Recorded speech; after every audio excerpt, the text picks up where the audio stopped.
Ini dua hal yang punya keutamaan masing-masing dan amal ibadah yang sangat besar di hadapan Allah. Memiliki kedudukan yang sangat istimewa. Tidak mungkin kita bisa sholat dengan baik, melainkan kita paham dan ngerti tentang ilmu.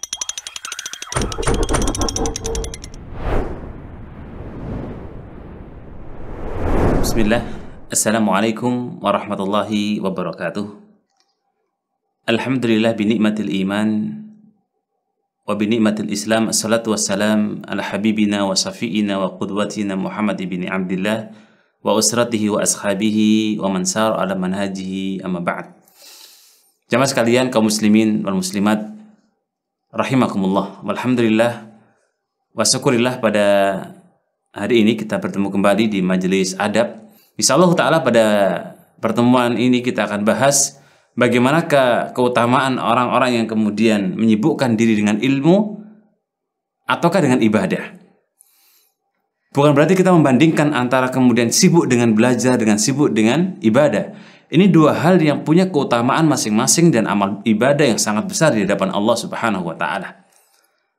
Tetapi kalau kita berpijak dalam sebuah kaidah yang dikatakan oleh Imam Bukhari rahimahullahu taala dalam kitab beliau, di awal-awal kitab beliau punya judul yang diberikan sebuah tema besar, bahwasanya al-ilmu qabla al-qawli wal amal. Bahwasanya semua aktivitas kita, perbuatan kita, bahkan kemudian juga amaliyah kita, semua diawali dengan pengetahuan terlebih dahulu, dan itulah begitu pentingnya ilmu. Maka tema kita akan membahas terkait dengan manakah yang lebih afdal, orang-orang yang ahli ilmi ataukah mungkin orang-orang yang ahli ibadah. Sekali lagi, poin ini tidak bisa kita kemudian bandingkan, ya. Tapi yang jelas, keutamaan-keutamaan di setiap lini ibadah itu memiliki keutamaan masing-masing.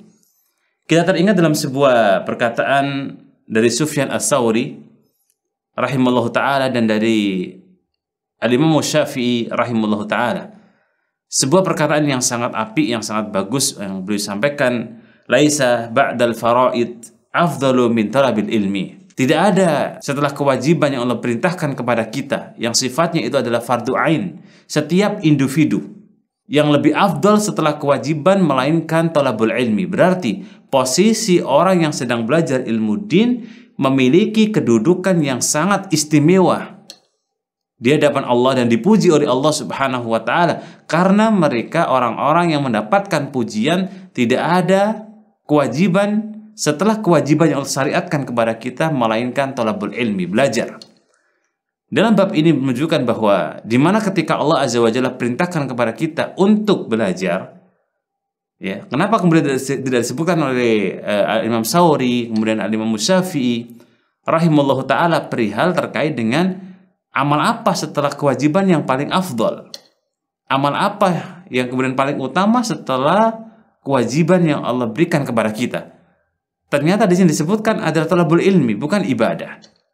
Kenapa? Karena ibadah dibutuhkan akan ilmu, sehingga ilmu menjadi pijakan yang paling utama.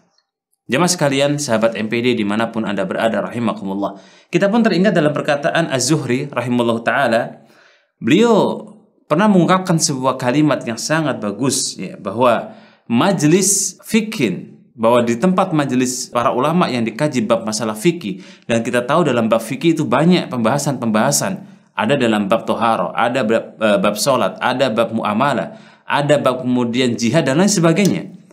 Nah, semua itu kata beliau bahwa ketika seseorang mempelajari dalam bab fikih yang itu sifatnya untuk menguatkan, untuk menunjang agar ibadah kita lebih baik, ternyata kaifiyah ibadahnya itu sendiri, kita sebut katakanlah misalnya bab toharo, bersucinya itu tidak akan mendapatkan kesempurnaan bagaimana kita bersuci dengan baik, melainkan bagaimana ilmu kita tentang bab toharo, contohnya wudu misalnya. Begitu juga dalam bab sholat dan yang lain sebagainya. Teori-teori dalam kaidah kita menyebutnya itu adalah ilmu untuk kita praktik sholat yang benar. Tidak mungkin kita bisa sholat dengan baik melainkan kita paham dan ngerti tentang ilmu. Maka begitulah kualitas bagi orang yang berilmu, ya, dibanding dengan orang-orang yang ahli ibadah. Wallahu a'lam bishawab. Aku qouli hada. Assalamualaikum warahmatullahi wabarakatuh.